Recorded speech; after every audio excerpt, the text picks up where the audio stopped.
تو میں نے اس کے ساتھ 2 بیٹیاں تھی اس کی، میرے پاس 3 کھجوریں تھی، میں نے اس بی بی کو دے دی۔ 2 بیٹیاں تھیں۔ اس عورت نے کیا کیا، میں دیکھ رہی تھی، ماں تھی نا اور بیٹیوں کی ماں تھی، اس نے پہلے ایک ایک کھجور دونوں بیٹیوں کے منہ میں ڈالی،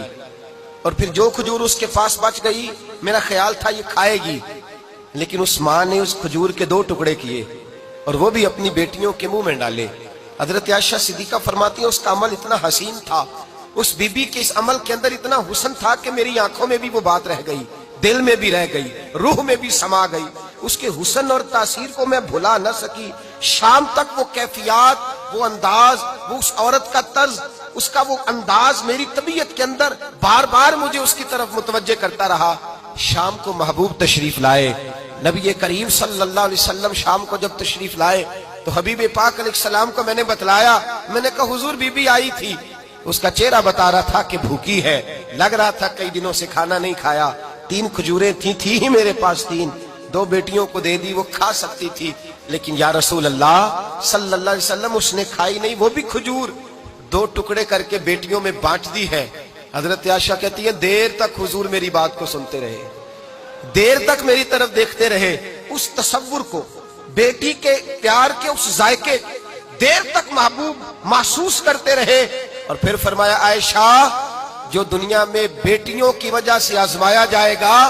جب قیامت کا دن آئے گا تو رب اس سے حساب نہیں لے گا، بے حساب ہی جنت میں داخل فرما دے گا۔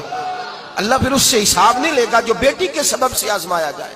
یعنی حضور نے باپ کو کہا کہ بیٹی کو مصیبت نہ سمجھنا، اگر کبھی اس کے میکے سے جھگڑے کا پیغام بھی آ جائے،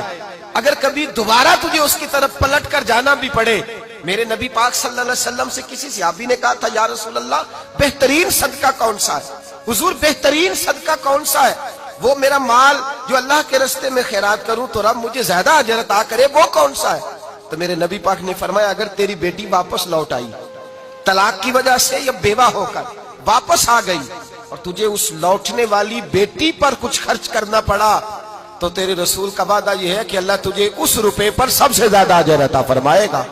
اس پیسے پر اللہ تجھے سب سے زیادہ۔ انہیں بوجھ نہ جاننا، ان کی آزمائشوں پہ پریشان نہ ہونا۔ گھر کبھی بیٹی کا پیغام آ جائے